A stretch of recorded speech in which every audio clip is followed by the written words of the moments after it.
Salve galera, aula 20 na Química B. Vamos então de séries radioativas, vamos de transmutações radioativas. É a nossa segunda aula desse importante assunto, do assunto radioatividade.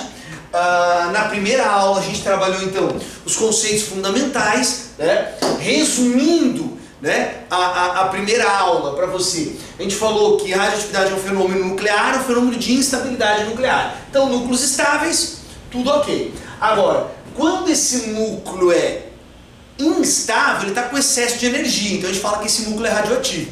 Então ele tem que liberar esse excesso de energia. Ele vai liberar isso de que forma? Ou na forma de partícula, na forma de matéria, radiação alfa e beta, que a gente viu as características na aula 19, ou também pode ser na forma de ondas eletromagnéticas, que aí seria o caso da radiação gama, que você não pode chamar de partícula gama. Lembra? Isso aqui não tem massa, não tem carga, isso aqui é uma onda eletromagnética, então radiação gama.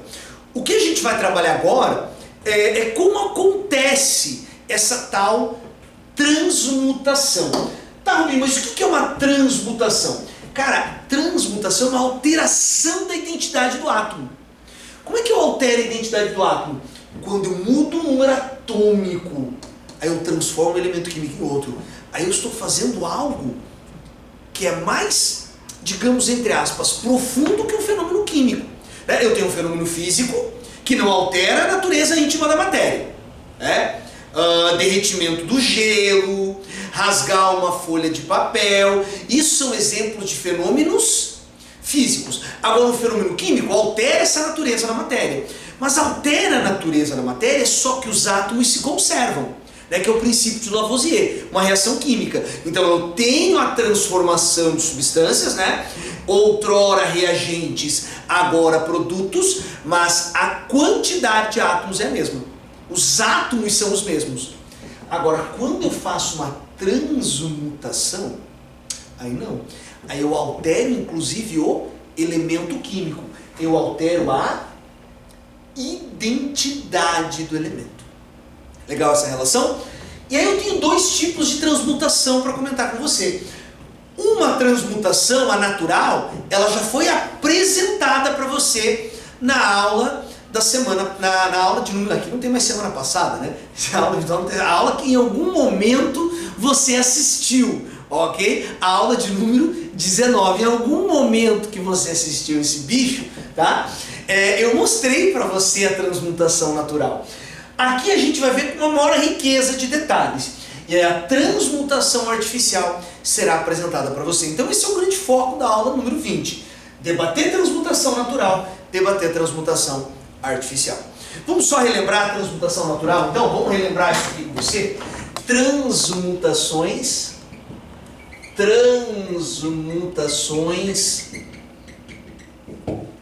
naturais. Então, por exemplo, o que é uma transmutação natural? A emissão de radioatividade de forma espontânea. Você pega lá o urânio 238, vou pegar o mesmo exemplo da aula de número 19. O urânio 238 emite radiação alfa. Você lembra que os parâmetros numéricos é 4 e 2, então a massa diminuirá 4 unidades e o número atômico diminuirá 2 unidades. Então aqui a gente vai acabar formando um novo elemento, que vai ser o tório 23490. Beleza? Tório 23490. Então eu transmutei, porque eu mudei a identidade. E isso aconteceu de forma espontânea. Agora, vou pegar uma outra emissão, vou pegar o tório 234. E ele vai emitir o que agora? A partícula beta, parâmetros numéricos 0, menos 1. E aí vai formar aqui o protactínio 234 e aqui 90. Isso que eu acabo de mostrar para você são chamados de transmutações, repito, naturais, porque isso está acontecendo de forma espontânea. E essas transmutações naturais, elas acontecem a partir de três famílias radioativas, tá? Então nós temos as chamadas, que dá o título para a aula aqui que eu coloquei para você, de série radioativa. Como é que funciona essa série radioativa? Então você tem um átomo X, e esse átomo X vai emitir uma radiação, sei lá se alfa ou beta, tá? Alfa ou beta. Pô, Rubinho, tu esqueceu da gama? Não, infeliz, eu não esqueci da gama. É que a gama está presente em qualquer tipo de emissão, tá? Aqui, se você quiser, pronto, tá satisfeito agora? Tem emissão gama.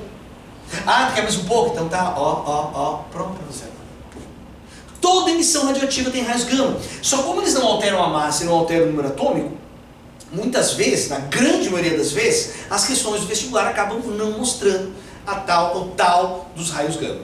Beleza? Mas eles estão sempre presentes. Então, um átomo X emitiu alfa ou beta, e aqui vai se transformar num novo átomo, que é o átomo Y.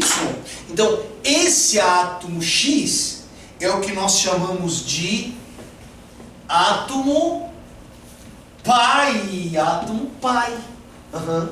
E esse átomo Y, adivinha como é que vai ser o nome? Exato. Difícil, né? Átomo filho. Pronto. Então, o átomo pai é o átomo de partida da série. Todas as emissões seguintes vão ser dos chamados átomos filhos. Então, qualquer elemento radioativo natural, deixa bem claro, qualquer elemento químico radioativo natural, ele vai se encontrar em 3 séries, e eu vou mostrar essas séries para você agora. Tá? A primeira série radioativa é a série do tório 232. Essa é a primeira série, então ele é o átomo pai, ele dá origem, então vamos colocar aqui, série do tório 232. Essa é a primeira série radioativa. E olha só, você tem uma sequência de emissões, e olha que interessante, aonde termina isso? No elemento chumbo. Isso você vai perceber que vai ser uma constante das famílias radioativas. Elas encerram no chumbo, tá? Porque elas encerram quando? Quando elas encontram um elemento estável. Quando elas encontram um elemento estável. Todos esses outros elementos da série, todos eles são radioativos. Então quando ele encontra, nesse caso, ela encontrou o chumbo 208, encerrou. Aqui, eu tenho uma proporção no número de prótons ou número de nêutrons. Interessante. Lembra? O que causa a instabilidade do núcleo é um excesso de nêutrons ou é um excesso de prótons. Tá? Então, quando você encontra o elemento chumbo, estabiliza. Tá? O meu núcleo ficou estável. Essa é a série 232, do tório 232. Pô, Robinho, eu tô achando que eu vou ter que decorar esses elementos das séries? Claro que não. O que você vai precisar lembrar em prova de vestibular, já eu vou comentar com você, tá? Então não tem que decorar os elementos pertencentes às séries. O que você vai precisar lembrar, primeira coisa, quem são os átomos pai, tá? Quem encabeça a lista, tá? E qual elemento encerra a lista. Encerra a lista não vai ter mistério, porque encerrar a lista vai ser sempre onde? No chumbo. Bem? Então essa é uma primeira série, série do tório 232. Vou te mostrar uma segunda série. É a série que começa com o elemento urânio 238. Tá? Lá na apostilinha aparece bonitinho para você essas séries. Série do urânio 238. Então, o átomo pai é urânio 238. Perceba que é uma série bem extensa, tem muitos elementos, mas você não precisa, repito, decorar essas séries. Claro que não. Só chama atenção que novamente ela vai encerrar no chumbo. Tá? E aí existe uma terceira série. Sim. Essa que eu diria que é a série mais importante. É a série do urânio 235. Robinho, por que essa é a série mais importante? Porque é uma propaganda dessa série.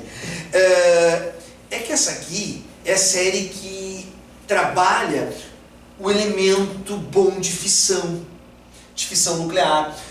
Quando a gente for trabalhar isso na aula, para ser bem preciso, aula de número 22, a gente vai falar de fissão nuclear. Então a gente vai falar do funcionamento, por exemplo, de uma bomba atômica, de reatores nucleares. Então, o elemento bom de fissão, é o urânio 235. Então, por isso que os técnicos, nucleares, os engenheiros nucleares, eles precisam ter um conhecimento bem interessante sobre a série de decaimento desse elemento aqui, tá? Porque a série de decaimento desse elemento está diretamente associado, repito, ao fenômeno de fissão nuclear. Novamente, não tem mistério, ele encerra-se aonde? No chumbo. Então eu preciso lembrar, repito, de 3 átomos pi. Nós temos 3 séries. Série do tório 232, série do urânio 238, série do urânio 235. Legal? Olha só. Como é que isso vai cair em prova? Exatamente naquelas relações que a gente fez exercício na aula 19. Tu não precisa decorar a série, porque a série radioativa cai para você descobrir o número de partículas alfa e beta. Então perceba, olha o que ele diz nessa questão, por exemplo, da Unesp. No processo de desintegração natural de urânio 238, pela emissão sucessiva de partículas alfa e beta, forma-se o rádio 226. O número de partículas alfa e beta emitidas neste processo são, respectivamente, então olha só, ele quer ir do urânio 238, vamos dar uma olhada na questão da Unesp, olha só, urânio 238, tá aqui, então isso vai emitir radiação alfa 42, vai emitir radiação beta 0-1, e aqui vai formar o rádio 226. Tá aqui, ó. E o que ele quer descobrir é o número de partículas alfa e beta. E a gente trabalhou, repito, na aula 19. Como é que a gente faz isso? Vamos dar uma relembrada, porque é um tipo de exercício bem importante e que cai muito no vestibular. Lembra que eu tenho que igualar a parte de cima e eu preciso igualar com a parte de baixo também. Então, iguala os dois lados da parte de cima, iguala os dois lados da parte de baixo, massas e números atômicos. Só que, se você começar igualando a parte de baixo, nós vamos ter um problema de duas incógnitas. 2 vezes x, 2x, e aqui eu vou ter menos y, 2x menos y. Então, para que complicar se eu tenho que facilitar? Então, vamos começar com a galera de cima, ó. Porque aqui na galera de cima, y vezes 0, então vai sumir o y. Então, me ajuda aqui, eu tenho 238 de um lado, e do outro lado eu tenho o quê? 4 vezes x, 4x, mais 226. Esse 226 positivo vem para cá negativo, 238 menos 226 vai dar 12, 12 igual a 4x, eu vou ter um x igual a quanto? Um x igual a 3 partículas alfa. Já ficamos, lembra, entre a letra D de dúvidas e a letra E de espaço para debates. Estamos entre essas duas aqui. Vamos continuar a dinâmica? Vamos continuar? Então, achei o número de partículas alfa, agora tem que igualar a galera de baixo. 92 igual 3 vezes 2, 6. Y vezes menos 1, menos y, mais 88. 88 com 6 vai dar 94. Esse 94 positivo vem para cá, negativo. Eu vou ficar com menos 2 igual a menos y, ou seja, y igual a 2. Tá aqui, y igual a 2 betas. Então eu tenho 3 alfas e 2 betas, batendo para nós bonitinho a letra D. Mas mais do que isso, olha só, eu quero te mostrar que esses dados, eles estão dentro de uma série. Você não precisa decorar a série, mas eu só quero comprovar agora o que eu estou falando. Eu quero mostrar para você a série do urânio 238, que é o átomo pai disso. Lembra que para chegar no rádio 226, 3 alfas e 2 betas. Vamos dar uma olhada? Urânio 238, rádio 226. Então olha só, 1, 2, 3 alfas, 1, 2 betas. Tá? Então é dessa forma que cai a série radioativa. Eu não preciso decorar a série. A série ela vem de brinde para você. Agora, Aonde está o pulo do gato? Lembrar quem são os átomos pai e agora se segura na cadeira de forma bem confortável. O que pode acontecer em algumas provas? Perceba, olha só. Descubra a qual série de desintegração radioativa os seguintes elementos pertencem. Cara, isso aqui é uma sacanagem sem tamanho, esse tipo de exercício. Ele simplesmente falou o elemento. E aí você tem que se virar para saber de qual série ele pertence. Qual dessas 3 séries ele vai pertencer. E esse é um exercício casca-grossa. Rápido de fazer, mas que pouca gente faz. Porque você vai ter que lembrar de uma manha. Tá? Tu vai ter que pegar as massas e sempre dividir por 4. Por que 4? Porque a partícula alfa, a massa diminui em 4 unidades. Lembra? A beta, a massa é desprezível, então não importa. Então o que você tem que fazer? Para descobrir qual série pertence ao elemento, você pega a massa do elemento e divide por 4. A massa do elemento e vai dividir por 4. Se o resultado der exato, tá? Resultado exato. Ó, resultado série do tório 232. Então, por exemplo, aqui, ó, se você dividir 228 por 4, vai bater certinho a divisão. Tá? A divisão dá certinho, ela não vai dar resto. Então significa que esse rádio 228, ele pertence a quem? Pertence à série do tório 232. Lembra que eu falei que era fácil, era rápido? Só que tem que lembrar, né? Então é um detalhezinho. Repito, questão de baixo índice de acerto em prova. Tá?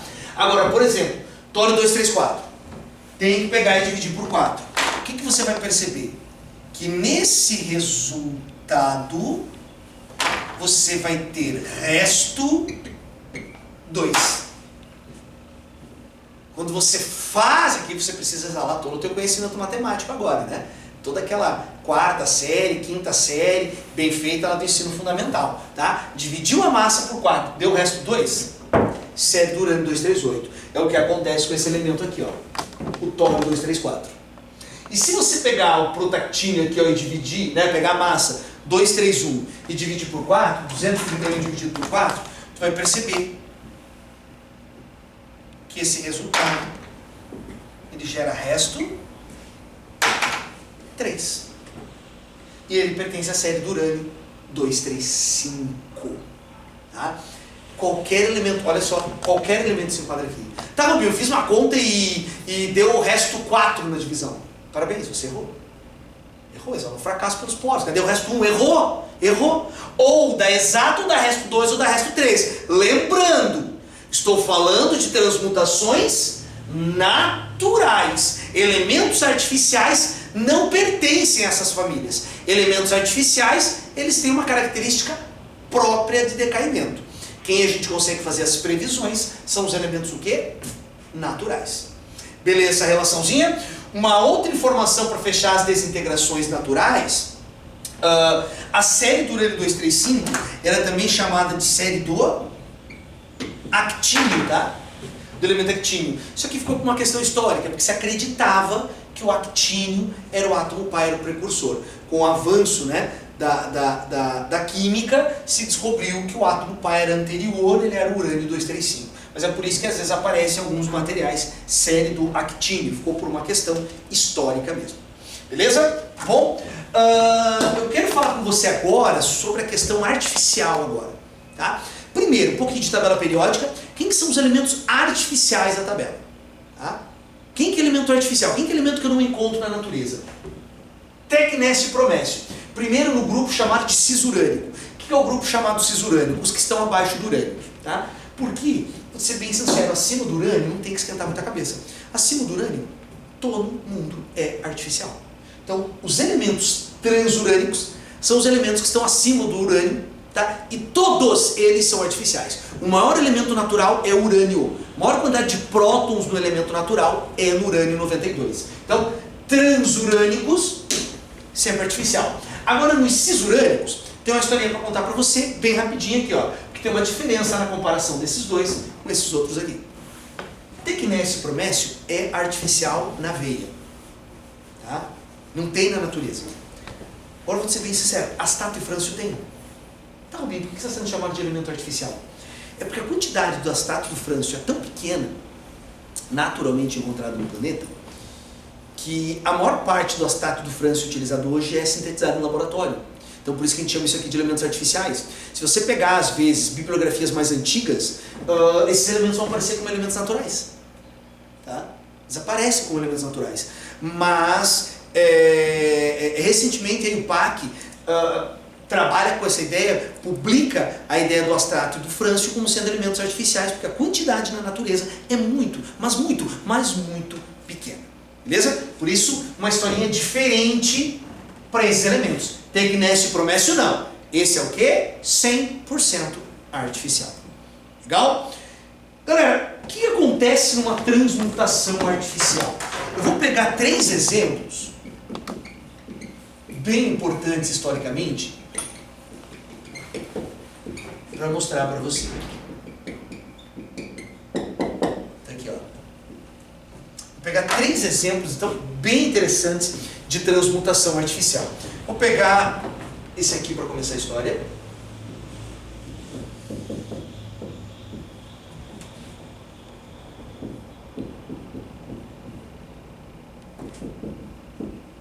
Tá aqui. Primeiro, antes de debater o contexto disso aqui, por que eu sei que isso é artificial? Porque a radiação está do lado esquerdo. Como assim, Robinho? Vem cá, acompanha aqui. Dá uma olhada aqui. Dá uma olhada nisso aqui. Você percebeu que as radiações estão do lado direito? Como se fosse uma reação química, estaria no produto. Se a gente fosse considerar uma reação química. Então isso é espontâneo. Eu estou emitindo radiação. Agora vem para cá de novo. Olha só. Agora eu estou bombardeando um átomo de nitrogênio 14 com radiação alfa. Isso é uma transmutação artificial. E essa que eu estou te mostrando, ela tem uma importância muito grande, tá? Isso aqui é um trabalho do grande Rutherford. Lembra? Rutherford vai muito além do modelo atômico planetário. Rutherford, isso aqui é em 1919, tá? O ano passado foi comemorado o centenário desse experimento Rutherford. Por que esse experimento é tão importante? Tá? Essa aqui, ó, é a primeira transmutação artificial. Tá? Primeira vez que foi produzido um elemento de forma artificial. Tá? Esse trabalho do Rutherford, por isso que o Rutherford ele está no mesmo patamar de Marie Curie, Pierre Curie, Henri Becquerel, quando o assunto é radioatividade. Ele é literalmente da matriz da radioatividade. Um dos primeiros cientistas a trabalhar com isso. Bacana? Vou te mostrar uma outra transmutação artificial bem importante. Tá? Outra bem importante. Olha só. Vou deixar X aqui por enquanto. Tá? Vou deixar X. Já comento sobre quem é esse cara. Então, novamente, acho que você percebeu que é uma transmutação artificial, né? Não tem muito mistério, está bem tranquilo, né? A radiação está do lado esquerdo, então eu estou bombardeando o berílio. Isso aqui é muito importante, esse experimento aqui, ó. Esse experimento, ele foi feito em 1932 e ele foi feito por um cara chamado James Chadwick. Lembra desse cara? O que o Chadwick descobriu? Os nêutrons. Esse X aqui, ó, na verdade, é o tal do nêutron. Ele descobriu aquela partícula de carga nula do núcleo, tá? Descoberta dos nêutrons. Claro que o Rutherford, ó, sempre ele, ó, eu falando do Rutherford de novo. O Rutherford, no modelo planetário de 1911, Lembra? Eu falei isso aqui, cara, na nossa primeira aula do ano, cara. Naquele nosso encontro presencial. Ei, saudade, hein? Lá naquela nossa aula de número 1. Eu falei pra você que o Rutherford acreditava que no núcleo tinha algo de partícula de carga nula. Só que ele conseguiu comprovar? Ele não conseguiu comprovar. Ele não conseguiu fazer essa prova, né? A química tem muito disso. Mas ele acreditava, porque o Rutherford pensava assim, ó, como é que eu posso ter um núcleo de forma uniforme e compacta com um monte de carga positiva junto? Deve ter alguma coisa que estabiliza esse núcleo. Tem alguma coisa que estabiliza. E olha como faz sentido. A gente sabe hoje que a estabilidade do núcleo é feita em cima do quê? Da relação entre prótons e nêutrons. Eu não posso ter excesso de um, não posso ter excesso do outro. Olha só, antes, né, da descoberta dos nêutrons de forma oficial, o Rutherford já acreditava, né, que essa estabilidade nuclear ela estava vinculada ao quê? Ela estava vinculada a uma partícula que estivesse junto com os prótons. Ele não conseguiu fazer a comprovação técnica. Chadwick fez. Lembra? Quando Chadwick descobriu, Rutherford já tinha levantado a plaquinha. Eu já sabia disso. Ele só não, repito, comprovou essa dinâmica. Beleza? Legal? E tem mais uma transmutação artificial que eu queria conversar com você. Tem mais uma. Tá? Tem mais uma transmutaçãozinha artificial. Essa aqui, ó. Aqui.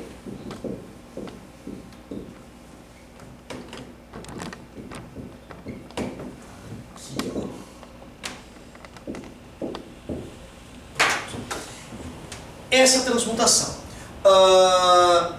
Alumínio 27, bombardeado com partícula alfa, formou fósforo 30. Esse material, esse experimento, ele foi feito por Irene Curie e Frédéric Joliot.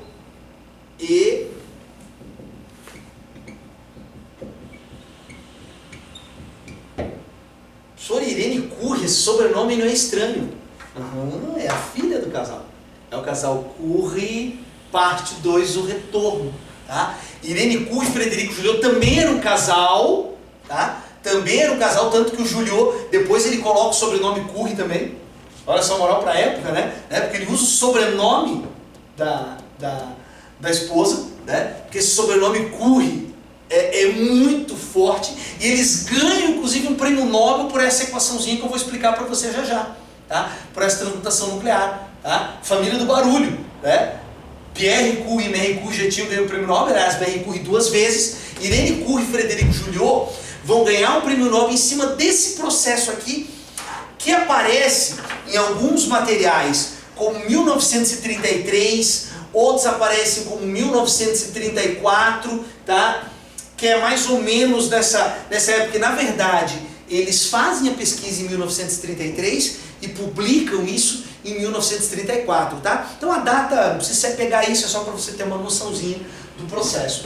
O que acontece? O fósforo 30 é o primeiro radioisótopo artificial. Ô, Robinho, achei estranho isso. Tu não falou que era experimento Rutherford? Não, toma cuidado para não confundir as coisas. O que o Rutherford fez foi a primeira transmutação artificial. Mas esse elemento formado, o oxigênio 17, eu tenho na natureza, em pequena quantidade, claro, né? Porque o oxigênio 16 é o mais comum. Mas eu tenho esse elemento na natureza. O trabalho da Irene Curie e do Frédéric Joliot é fantástico. Porque eles conseguiram produzir um elemento, um radioisótopo que não tem na natureza, que é o fósforo 30. Tá? O radioisótopo mais comum na natureza é o 31, mas tem o 32, tem o 34 também. Mas fósforo 30 não tem. Tá? Esse elemento não tem. Então ele é o primeiro radioisótopo artificial. Percebeu a diferença? Aqui é a primeira transmutação artificial, mas o elemento produzido tem na natureza. Esse aqui não, ó. Esse elemento não tem. E por que esse trabalho é digno de prêmio Nobel? Porque esse trabalho é um trabalho extremamente importante, ele é um precursor para, por exemplo, a tal da medicina nuclear. A gente sabe que os radiotraçadores de tumores, eles são o quê? São radioisótopos. Tá? Então o fósforo 30, ele é um precursor, tá, da descoberta de vários radiotraçadores que a gente conhece hoje. Césio 137, cobalto 60, iodo 131, tecnésio 99. Ele é o precursor de vários radiotraçadores. Tá? Tudo começa com esse brilhante trabalho da Irene Curie e do Frederic Joliot. Beleza? A transmutação gerando um radioisótopo artificial. Só isso já foi fantástico, já foi demais. Só que é claro, vamos de um momento de atenção. E o momento de atenção foi o seguinte: eles descobriram o fósforo 30. Então estava lá a Irene Curie e o Frederic Joliot, felizes da vida. Mas a Irene Curie resolveu assim: espera um pouquinho. Espera mais um pouco. Ela queria esperar mais um pouco. Frederic Joliot, obviamente empolgado, não, já descobrimos tudo. Ela, não, amor, espera mais um pouco. As mulheres têm sempre razão. Ela pediu, espera mais um pouco. Vamos ver o que espera mais um pouco. Tenha paciência, meu amor. Tenha paciência, bem. Espera e eu acho que nós vamos ter surpresas. A Irene Curie sacou como esse cara aqui era um elemento que não estava na natureza. Ele devia ter características de instabilidade. E dá uma olhada o que vai rolar nesse fósforo 30. Nós temos a formação de um novo elemento aqui, era o elemento silício 30, só que o número atômico aqui, perceba, diminuiu em uma unidade. Então, essa partícula, que eu vou chamar por enquanto de X, ela tinha quais características? 0 e mais 1. A gente acabou de descobrir uma partícula beta positiva, o chamado positron. Então, é a descoberta de uma nova emissão radioativa. Tá? Então, o trabalho, repito, da Irene e do Frederic Joliot não foi só a ideia do primeiro radioisótopo artificial, mas esses radioisótopos, eles podem ser o quê? Emissores de pósitrons, porque o fósforo 30 é o elemento que tem excesso de prótons.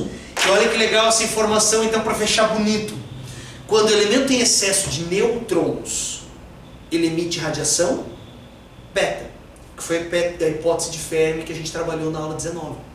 Quando ele tem excesso de prótons, ele emite pósitrons.